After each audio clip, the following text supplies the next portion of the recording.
Nós estamos falando a respeito de espiritualidade autêntica. E hoje eu preciso começar a mensagem deste lado.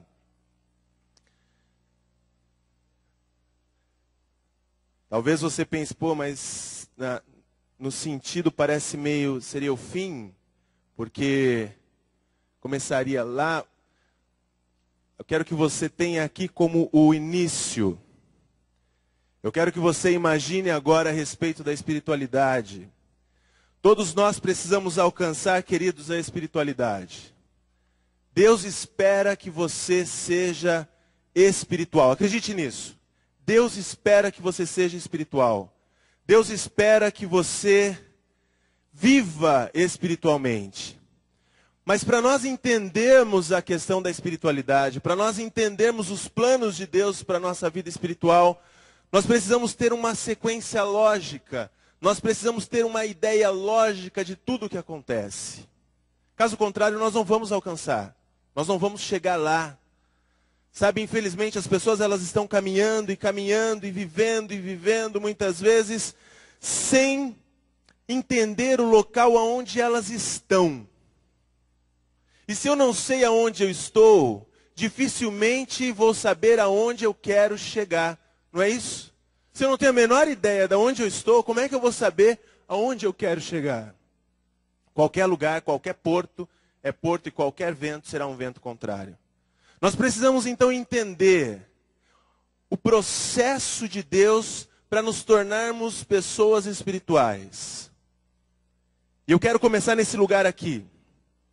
E eu vou chamar esse lugar de o Egito.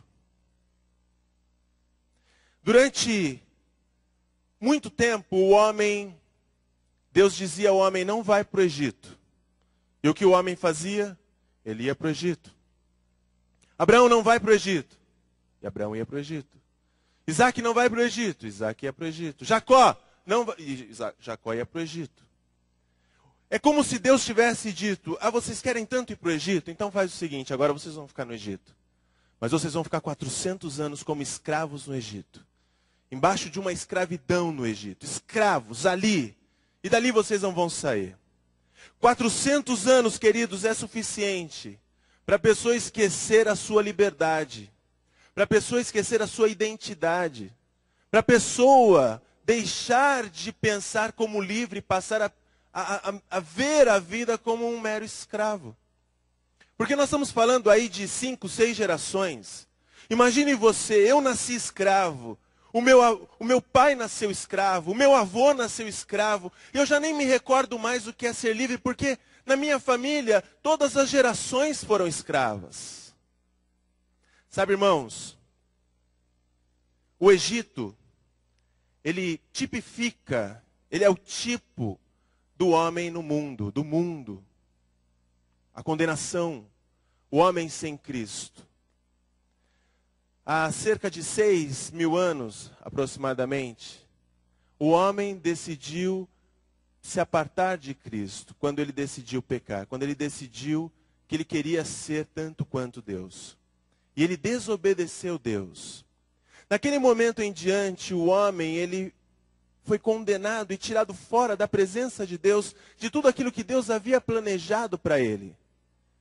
Agora, deixa eu te dizer, 6.000 anos é tempo suficiente para o homem esquecer a essência de Deus.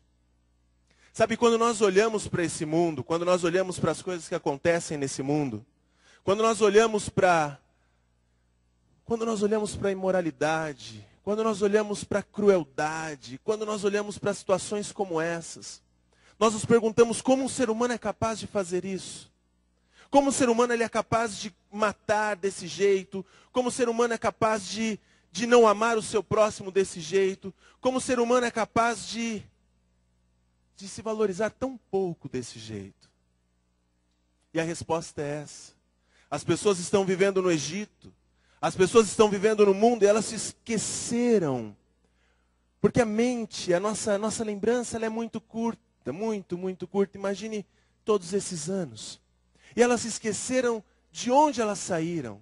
Qual é o propósito para elas? O propósito para que Deus tivesse criado o homem à sua imagem e semelhança para a glória de Deus. E agora elas são só andarilhas nesse mundo perdido e contaminado. Sabe, aqui no mundo, aqui no Egito, as pessoas estão sedentas. Elas estão esperando o momento para sapucar. Eu vi isso na televisão e achei um absurdo. Elas estão esperando o momento porque o carnaval é um aval para que todas as coisas da carne agora sejam colocadas para fora. Ninguém é dono de ninguém. Ninguém tem mais pudor. Até terça-feira ninguém vai falar absolutamente nada. Eu tenho o aval, eu tenho a permissão de sair e deixar que a carne, ou deixar que o Egito me envolva de tal forma a ponto de eu fazer aquilo que me der na cabeça. E as pessoas perdem a cabeça nesse momento.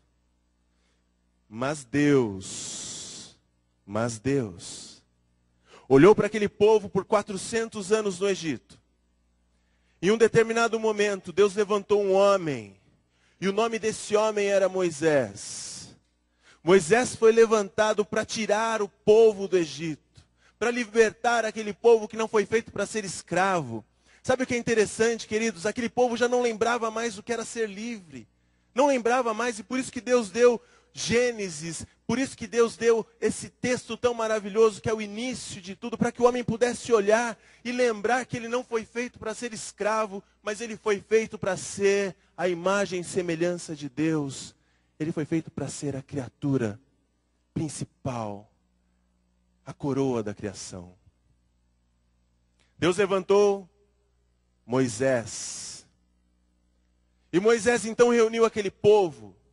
E nós vemos as pragas, e nós temos naquele último momento, quando as pessoas deviam colocar sangue nos umbrais das portas, para que elas não morressem, não perecessem, para então poder entrar na terra prometida, ou no deserto.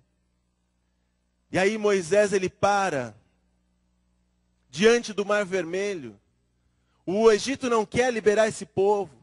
O Egito quer matar esse povo, o Egito quer acabar esse povo, porque assim como os soldados egípcios, Satanás veio para matar, roubar e destruir. Deixa eu te dizer uma coisa, Satanás não quer que ninguém saia do Egito. Ninguém saia do Egito. O Egito, para ele, é como se ele tivesse a vitória sobre a criatura de Deus. Mas ninguém pode com o nosso Deus. Ninguém pode com o poderoso Jeová. Moisés então ele para diante daquele Mar Vermelho. Ele levanta os seus braços e o cajado. E as águas daquele mar começam a se abrir. E um milagre, um dos grandes milagres de Deus. E quando nós olhamos no Velho Testamento, talvez o maior milagre que nós poderíamos sequer imaginar, que é um mar vermelho, no caso é o nome, o mar se abrindo diante daquele povo, e todo aquele povo passando a pés enxutos aquele mar. Sabe, queridos, o mundo também é assim. Porque o mundo nos escraviza. As pessoas são escravas do pecado enquanto estão no mundo, enquanto elas estão no Egito, escravas do pecado. Algumas não entendem e não compreendem, e elas olham e falam, mas escravas do quê? É a mesma coisa que o povo do Egito dizia, escravo do quê? Eu sou escravo, eu nasci escravo. Eu não sei o que é ser livre. E as pessoas que estão no mundo hoje, elas dizem a mesma coisa, mas como assim? Criatura de Deus? Sou criatura de Deus. Não, mas você não entendeu, você perdeu a essência de Deus. Que essência? Faz tantos anos, tantas coisas já passaram. E o mundo, da mesma forma, não quer liberar esse povo.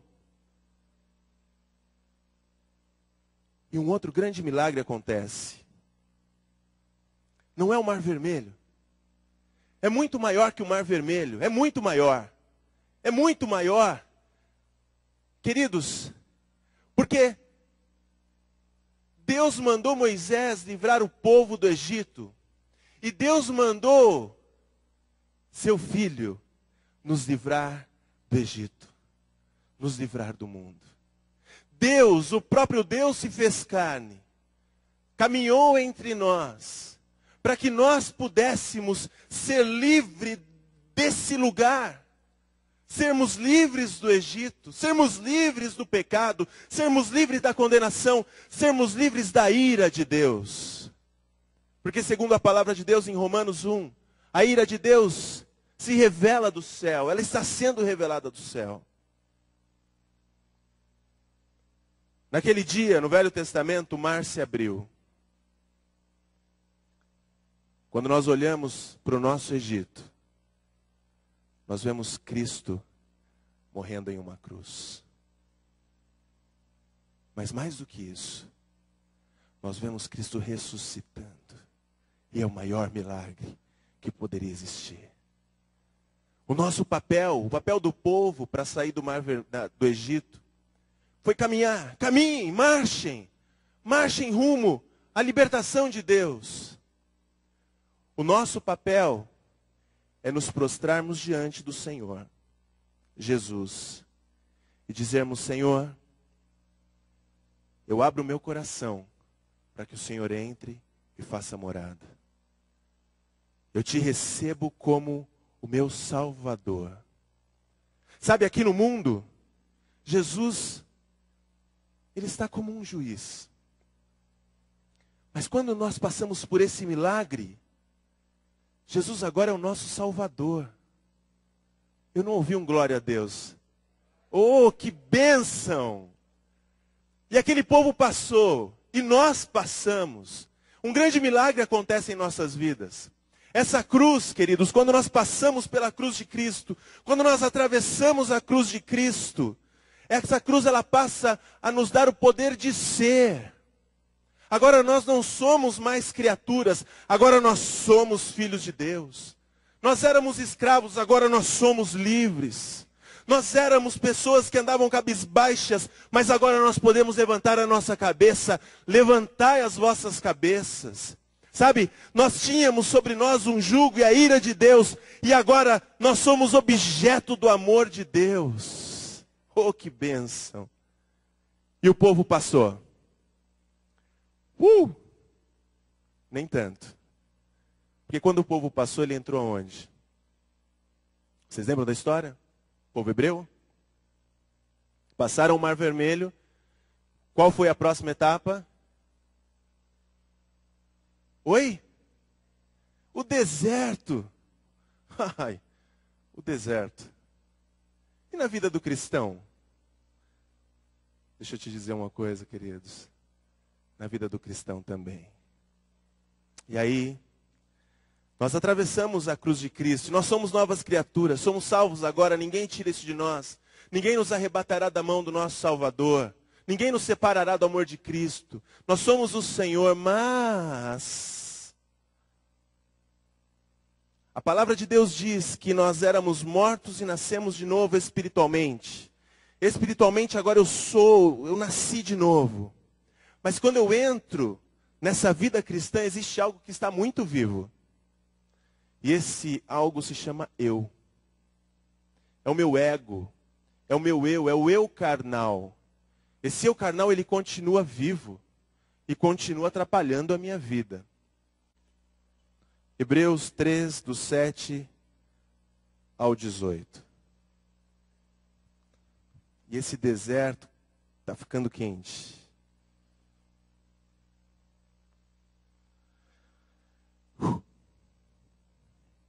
Hebreus 3, do 7 ao 18 diz assim: Assim, pois, como diz o Espírito Santo, hoje, e é interessante que o autor de Hebreus, ele dá uma importância aqui para essa passagem, porque ele coloca, olha, gente, é o Espírito Santo que está falando. Assim, pois, como diz o Espírito Santo, hoje, se ouvirdes a sua voz, não endureçais o vosso coração, como foi na provocação, no dia da tentação, no deserto, onde os nossos pais, vossos pais, me tentaram, pondo-me à prova, e viram as minhas obras por 40 anos. 40 anos. Por isso, me indignei contra essa geração e disse: estes sempre erram no coração. Eles também não conheceram os meus caminhos. Assim jurei na minha ira: não entrarão no meu descanso. Tende cuidado, irmãos, jamais aconteça haver em qualquer de vós perverso coração de incredulidade, que vos afaste do Deus vivo. Pelo contrário, exortai-vos mutuamente cada dia durante o tempo que se chama hoje, a fim de que nenhum de vós seja endurecido pelo engano do pecado. Porque nós nos temos tornado participantes de Cristo, se de fato guardamos firme até o fim a confiança de que desde o princípio tivemos. Enquanto se diz, hoje, se ouvirdes a sua voz, não endureçais o vosso coração, como foi na provocação. Ora, quais os que tendo ouvido se rebelaram? Não foram de fato todos os que saíram do Egito, por intermédio de Moisés? E contra quem se indignou por 40 anos? Não foi contra os que pecaram, cujos cadáveres caíram no deserto? Contra quem jurou que não entrariam no seu descanso, senão contra os que foram desobedientes? Vemos, pois, que não puderam entrar por causa da incredulidade. Uma vez que nós atravessamos a cruz de Cristo e recebemos a salvação em Jesus, o nosso Deus, que uma vez foi crucificado, mas a cruz não pôde segurar, a morte não pôde segurar, o túmulo não pôde segurar, Ele que está hoje ao lado de Deus, Ele passa a ser o nosso Salvador. Mas a verdade, queridos, é que eu ouso dizer aqui, talvez você não concorde comigo. E tudo bem, nós continuamos sendo amigos. Mas eu ouso dizer que Deus leva todos nós para o deserto. Todos nós temos que passar pelo deserto. Todos nós, todos. Por quê? Se o deserto é um lugar tão ruim. É ruim. Você imagina, é um calor escaldante, a noite é um frio terrível. Todo lugar que você olha, você vê o quê? Areia. Você quase não tem nada, você não colhe nada, porque tudo que você planta não dá. Não dá fruto, não dá nada. Sabe, você parece estar só, a solidão, o medo, a ansiedade, essas coisas elas estão contidas no deserto. Parece que as coisas não dão certo e você se sente um nada. Aquelas pessoas que já assistiram o Bear, como é que chama mesmo? A Prova de Tudo. Passa no Discovery. O Bear, eu já vi algumas vezes, e uma vez ele entrou lá no deserto, e ele, que é um fuzileiro da Armada Britânica, um homem com todas as condecorações para sobreviver às mais difíceis situações, e fora isso ainda tem toda uma equipe cenográfica, que eu prefiro não acreditar, mas é verdade, que cuida, e ele almoça na mesinha ali, enquanto a gente acha que ele está comendo Enfim, eu não vou nem falar as coisas que ele come, porque ele come cada coisa. Mas até ele no deserto sofreu. Deserto não é um lugar legal. Deserto não é um lugar onde você gostaria de estar, e nós não gostamos de estar no deserto. Mas existe uma necessidade de se passar pelo deserto. Porque como eu disse antes, nós passamos a viver quando nós passamos pela cruz de Cristo, e nós passamos a viver espiritualmente. Mas quando nós entramos na vida cristã, nós entramos com algo a mais vivendo dentro de nós, e esse algo é o nosso eu. A única forma, queridos, de acabar com o nosso eu é entendermos que Ele não pode nos tirar do deserto. E é por isso que Deus nos coloca no deserto, para nos mostrar que nós mesmos, por nós mesmos, não podemos absolutamente nada. Para mostrar que o seu eu não pode te ajudar.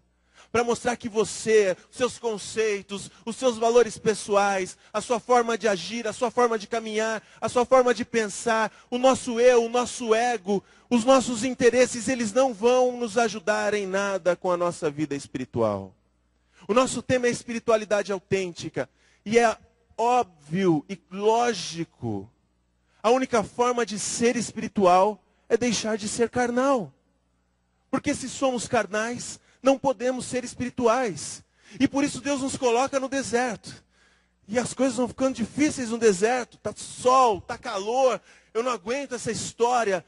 Deus, eu preciso de água, eu preciso de ar, eu preciso de alívio, eu preciso que o Senhor me ajude, porque eu não consigo sobreviver sozinho no deserto. E agora você começa a entender a essência. Porque é isso mesmo que Deus está querendo de você. Deus está querendo te mostrar que sozinho você não vai. Sozinho você não consegue. Nós precisamos dele no deserto. Paulo nos mostra isso. Vamos dar um pulo lá? Romanos 7. Paulo nos mostra, eu estou sedento hoje, mas eu não vou tomar um gole dessa água. Eu estou no deserto aqui, por enquanto eu não posso tomar essa água. Não posso. Eu quero água. Davi, ele disse que naquele campo seco, terra dura, a alma dele tinha sede. No deserto nós temos sede de Deus. Parece que nós não conseguimos ter o suficiente de Deus. Nós olhamos para a vida cristã, nós olhamos para as promessas, para as coisas que as pessoas dizem, que a Bíblia diz. Nós olhamos, por exemplo, para a vida abundante, que a Bíblia diz tanto a respeito da vida abundante, e nós pensamos, mas como? A minha alma está com sede. Eu queria um pouco dessa vida abundante. Só um pouquinho da vida abundante, só um pouquinho. Será que é uma história, é uma miragem? A vida abundante, ela não existe. Será que é só no céu que eu vou alcançar minha vida abundante? Porque eu estou caminhando há anos aqui no deserto. Faz anos e anos que eu estou caminhando no deserto, eu já não aguento mais. Eu estou cansado, eu não aguento, calor, essas coisas todas, todo mundo no deserto tem mau humor. E eu não alcanço a vida abundante. Será que é uma história? Será que é uma ilusão? E Deus, ele continua tratando. E olha só, o que o próprio apóstolo diz, capítulo 7, 14 a 18, diz assim: que diremos, pois? A injustiça da parte de Deus? Opa, não, essa é 9. Não, Deus não é injusto. Agora sim. Que diremos, pois? É a lei pecado? De modo nenhum. Mas, esse está certo, né? Tá. Mas eu não teria conhecido o pecado senão por intermédio da lei. Pois não teria eu conhecido a cobiça se a lei não dissera, não cobiçais. Mas o pecado, tomando ocasião pelo mandamento, despertou em mim toda sorte de concupiscência, ou toda sorte de desejos ardentes. Porque sem lei está morto o pecado. Outrora, sem a lei eu vivia, mas sobrevindo o preceito, reviveu o pecado e eu morri. E o mandamento que me fora para a vida, verifiquei que este mesmo se me tornou para a morte. Porque o pecado, prevalecendo-se do mandamento, pelo mesmo mandamento, me enganou e me matou. Por conseguinte, a lei é santa e o mandamento santo e justo e bom. Acaso o bom se me tornou em morte? De modo nenhum. Pelo contrário, o pecado, para revelar-se como pecado por meio de uma coisa boa, causou-me a morte, a fim de que pelo mandamento se mostrasse sobremaneira maligno. Porque bem sabemos que a lei é espiritual. Eu, todavia, sou o quê? Carnal, vendido à escravidão do pecado. Porque nem mesmo compreendo o meu próprio modo de agir. Pois não faço o que prefiro, e sim o que detesto. Ora, se faço o que não quero, consinto com a lei que é boa. Nesse caso, quem faz isto já não sou eu, mas o pecado que habita em mim. Porque eu sei que em mim, isto é, na minha carne, não habita bem nenhum. Pois o querer, o bem, está em mim, não porém o efetuá-lo. Paulo já lutava contra isso, queridos. Paulo já lutava contra essa realidade. Paulo já sabia que a carne dele, a parte carnal, o eu, o ego dele, ele gritava de forma tão alta, que algumas vezes ele olhava e falava, mas por que eu fiz isso? Eu não precisava ter agido dessa forma. Eu não precisava ter feito esse tipo de coisa. Um exemplo talvez seja bem bobo, mas mostra bem que algumas vezes nós não fazemos o bem que queremos. O ano passado, eu e minha família, nós fomos viajar. E nós estávamos num lugar com pouquíssimo dinheiro. Eu saí dali porque ali está muito quente. Então estou dando uma pausa aqui, fora ali do deserto. É um oásis. Nós fomos viajar. E nós estávamos duros, sem dinheiro. O dinheiro tinha acabado, deu problema com o cartão, enfim. Nós não tínhamos dinheiro. E nós tínhamos ali que comer. E nós estávamos comendo assim, lanchinhos e tal, uma situação bem difícil. Um dia, nós estávamos num parque e a minha esposa falou, hoje vamos comer num restaurante. Vamos comer você gosta de hambúrguer? Vamos comer um hambúrguer. Tá bom. Nós entramos na fila, e eu realmente gosto de hambúrguer. Entramos na fila ali, naquele lugar, e a minha esposa olhou assim no letreiro e disse assim, falou, Denis, você está vendo aquele ali? Nós estávamos fora do país, então era em dólar 7,16, 7 dólares e 16 cents. Está vendo aquele? É aquele que você vai pegar. É aquele que eu quero. Você nem pense em pegar outro. Eu acho que ela estava falando isso porque nós fomos um outro restaurante. Ela falou assim, olha, pega uma coisa básica. E o cara chegou com uma bandeja desse tamanho. E nós pagamos uma conta desse tamanho. E ela falou, mas por que você pediu isso? Eu falei, eu não sei. Eu pedi. Eu achei que eu não tivesse pedido antes, tudo bem. Já que veio, vamos comer agora. Foi o pecado da gula. Ela falou, então você está vendo aquilo ali? Não deixa a mulher te enganar. Aponta, se você não souber falar, aponta, me tirando, né, Rosana? Fala a verdade. Poxa, não é assim também. Mas aponta e fala, é aquele lá. Eu não quero o outro, Denis, eu quero aquele. Eu falei, tá bom. Bom, gente, eu não sou tão ruim assim no inglês. Eu olhei. E o que ela falou que queria não tinha queijo. Com queijo, eram só 30 centes a mais. 30 centes, acredita, Simone? Aí eu olhei e falei assim, não vou pegar aquele. Meu lado espiritual, ele disse assim para mim, não pega. Pega o de queijo também para sua esposa. Afinal de contas, comer um hambúrguer seco é dureza.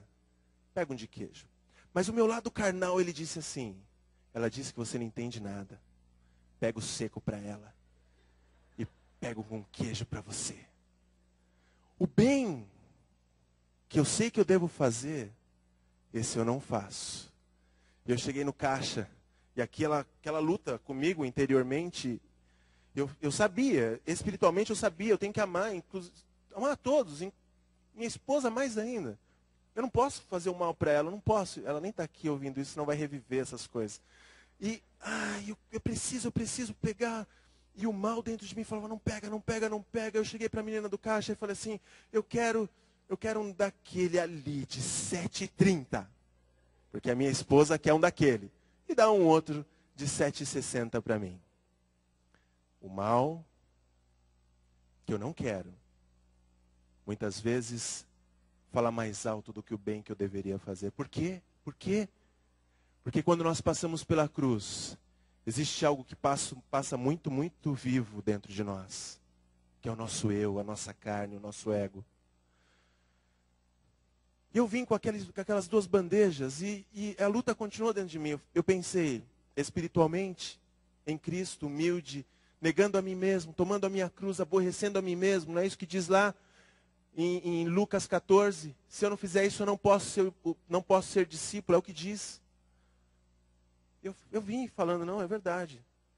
Eu tenho que agora comer o seco, porque eu fiz a besteira. Então, eu como o seco e dou um queijo para ela. Mas o bem que eu deveria fazer, esse eu não faço.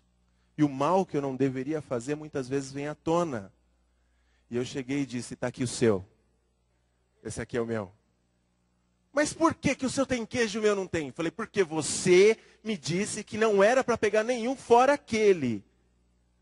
E eu sou um marido obediente. O olhar dela me disse tudo. Eu comi aquele lanche como se fosse um concreto. A cada mordida, aquilo cortava o meu coração, por saber o quanto eu pequei contra Deus e contra minha esposa. Esse eu precisa morrer. Mas a única forma desse eu morrer, querido, meus irmãos, é passarmos pelo deserto. É sentirmos calor, é ficarmos angustiados, parece que as coisas não estão caminhando do jeito que você quer, você já não está aguentando mais, essa confusão. Eu fico amargo no deserto. Mas tem uma coisa interessante no deserto. Porque durante os 40 anos, e 40 é interessante, não dá tempo de a gente abordar tudo, mas 40 seria um número completo. Isso nos mostra que algumas pessoas, elas passam a vida inteira cristã no deserto. É possível. Durante toda a vida cristã no deserto. Porque vocês vão ver, existe algo lá na frente. Esse povo não caminhou, não saiu do Egito para ficar no deserto. Esse povo saiu do Egito para entrar em Canaã. No descanso de Deus, na terra prometida. E o descanso de Deus que está ali na frente, a terra prometida, não é o céu. É algo que você pode viver aqui. É algo que você pode viver hoje. Mas o seu eu, o seu ego, a sua carne precisa tomar uma decisão. Mas a parte boa, queridos, é o seguinte. Deus é tão maravilhoso, que Ele não nos deixa sozinhos no deserto. Não é bom isso? Não é maravilhoso?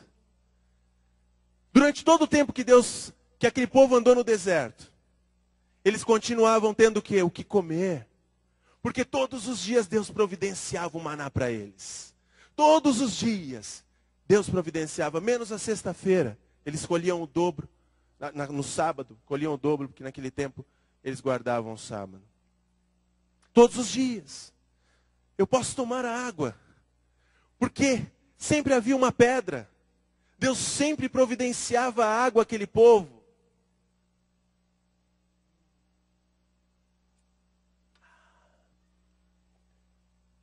O guia jamais abandonou. Quando se está perdido no deserto, o que você precisa é saber primeiro o mapa. E nós estamos vendo o mapa. Segundo, saber que o guia não te abandona. À noite, os perigos. Não. Os perigos estavam lá. Mas mais importante que o perigo era a coluna de fogo. Que aquecia, que protegia. E durante o dia, uma nuvem. Para que os seus miolos não fossem queimados. O nosso Deus, uma vez que nós passamos, uma vez que nós entramos da morte para a vida, o nosso Deus não nos abandona. Ele é maravilhoso. E mesmo com todas essas coisas, Ele continua conosco. Mas no deserto nós nos tornamos amargos. E o pão de mel se transformou em erva amarga. E eles diziam, preferia as cebolas do Egito do que ficar comendo esse pão, essa erva amarga. E eles começavam a murmurar por causa de tudo aquilo que eles estavam, da providência de Deus. Porque no Egito, nós nos tornamos amargos. Nós fomos fazer um passeio em Bertioga, né, André? Da minha idade, porque é o seguinte, André, a gente encara a caminhada, cadê o presbítero Wagner? Nós encaramos caminhada, nós vamos no rapel, você vai no rapel? Não sabe ainda, André? Ô, cara, que isso? Nós encaramos rapel, descemos de ponta cabeça. Com a gente é o seguinte, e nós estávamos naquela caminhada, eram 7 horas de caminhada, mais ou menos. E olha, no começo era tudo tão maravilhoso. Olha essa árvore, que linda. Olha esse mato aqui, coisa mais linda. Águas cristalinas. E aí, de repente, mais um rio de águas cristalinas. Ai, tudo tão maravilhoso. Olha, as pessoas tiravam fotos até de cogumelo. Olha, cogumelo, uau, que lindo. Depois de 5 horas, mais uma árvore. Mais um pedaço de mato. Mais um rio de água cristalina para eu molhar minha bota. Ah, não aguento mais isso. E assim, no deserto, quando nós não estamos no nosso ambiente, no ambiente que Deus separou para nós, nós nos tornamos amargos. A vida é assim. Mas Deus não nos chamou para estarmos no deserto. Deus nos chamou para a terra prometida. E nós precisamos atravessar esse deserto para a terra prometida. Mas nós não podemos fazer isso simplesmente. Nós precisamos passar, mas como se passa para a terra prometida? Filipenses 3:10. Abra lá. Filipenses 3:10. Deixa-me ver. Você aguenta mais um pouquinho aí? Amém. Então vamos lá. Filipenses 3:10 diz assim: para o conhecer e o poder da sua ressurreição e a comunhão dos seus sofrimentos, conformando-me com ele na sua morte. Você lembra que eu disse que nós entramos no deserto com algo muito vivo dentro de nós? O nosso ego, a nossa carne, o nosso eu. Nós precisamos nos conformar na morte de Jesus. Em outras palavras, nós precisamos morrer. Nós precisamos aniquilar o nosso eu. Nós precisamos matar o nosso eu que tantas vezes nos segura de termos uma vida espiritual. Quando nós olhamos, por exemplo, esse texto que é tão lindo de Gálatas, vamos dar uma lida também em Gálatas. Gálatas 2:20.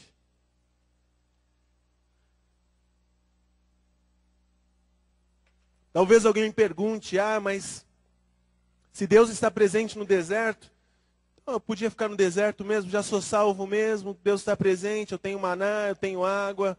Acredite, queridos, o Espírito Santo nos guia rumo ao descanso de Deus. Você jamais seria feliz. O contentamento, a vida abundante, ela não pode ser encontrada no deserto. É preciso um passo a mais. E esse passo, nós vemos aqui. 3:20. E eu já falei várias vezes esse versículo e não vou cansar. Porque é a necessidade de todos os cristãos. Logo já não sou eu quem vive. Eu vou repetir. Logo já não sou eu quem vive, mas Cristo vive em mim. E esse viver que agora tenho na carne, vivo pela fé no Filho de Deus, que me amou e a si mesmo se entregou por mim. A primeira cruz que nós passamos era a cruz de Cristo. Ele fez por nós. É uma ação dele, é um presente. Eu não tenho nada que eu possa fazer a respeito disso. É de graça, é um dom. É totalmente um presente de Deus. A salvação está completamente nas mãos de Deus. Mas quando nós entendemos que nós não podemos, porque nós descansamos desse deserto, o deserto aniquila o nosso eu, o deserto mói a nossa alma, o deserto mói os nossos sentimentos, o deserto nos deixa amargos. E quando nós entendemos então que Cristo quer um passo a mais, Cristo quer nos levar à terra prometida, mas para que eu entre na terra prometida, no Canaã, no descanso de Deus, eu preciso passar por mais uma cruz. Aquela cruz eu não preciso nem me segurar a ela, Jesus fez tudo. Mas essa cruz é algo que você tem que fazer. Nós temos que negar a nós mesmos. Nós temos que tomar a nossa cruz. Nós temos que aborrecer a nós mesmos, renunciar a tudo que temos, renunciar a tudo que somos e vivermos a vida de Cristo, não mais a nossa vida. Já não mais vivo eu, mas Cristo vive em mim. Essa cruz é a minha cruz, é a cruz que eu preciso aniquilar. E aqui eu preciso colocar o meu eu. Eu preciso de alguma forma, só que é difícil algumas vezes. Porque o nosso papel não é apenas aniquilar o nosso eu, mas ajudar os nossos irmãos a fazer o mesmo. Guiar os nossos irmãos. É isso que nós estamos fazendo aqui na igreja, queridos. Eu vou chamar aqui a Simone e o Paulo, me ajudem. O Paulo ele é coordenador dos núcleos familiares, a Simone é a coordenadora, vamos dizer assim, uma das facilitadoras do discipulado.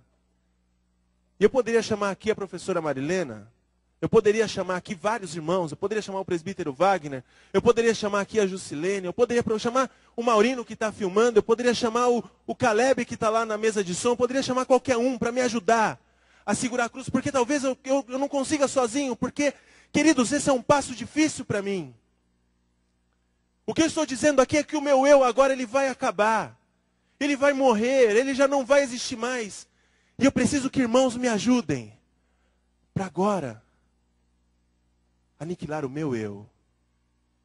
Onde o meu ego morre, o meu espírito vive. Ele já não vive, ele vive. Mas agora ele não apenas vive, mas ele reina. O meu? Não, o dele. Jesus agora não é só meu Salvador. A partir daqui, Jesus é o meu Senhor. E se você está debaixo do senhorio de Cristo, quem está debaixo do senhorio obedece. E vive segundo o desejo do seu Senhor. Quando nós aniquilamos o nosso eu, quando nós matamos o nosso eu, quando eu entendo esse passo importante na vida de todo cristão, agora eu estou pronto. Obrigado, Paulo, por ter me ajudado, cara. Eu sei que é difícil algumas vezes o núcleo familiar. Simone, obrigado por ter me ajudado. Eu sei que é difícil o discipulado, mas vocês me ajudaram. E agora eu entendi. Obrigado. Agora que eu entendi, essa cruz eu vou levar comigo, porque nós temos que levar a nossa cruz. Por quê? Porque quando eu entro no descanso de Deus, quando eu entro na vida abundante, algumas vezes o meu eu ele vai querer voltar. Mas agora eu tenho a minha cruz, eu já sei o que eu devo fazer. Agora não. Talvez eu tenha que morrer na cruz, querido, assim pela manhã quando eu acordo. Talvez eu tenha que morrer na cruz depois do café da manhã. Talvez eu tenha que morrer na cruz no almoço. Talvez eu tenha que aniquilar o meu eu às 2h da tarde, às 3, às 4, às 5. E todas as vezes que o meu eu gritar e disser, me deixa voltar. Eu tenho que olhar e dizer, não mais eu, mas Cristo vive em mim.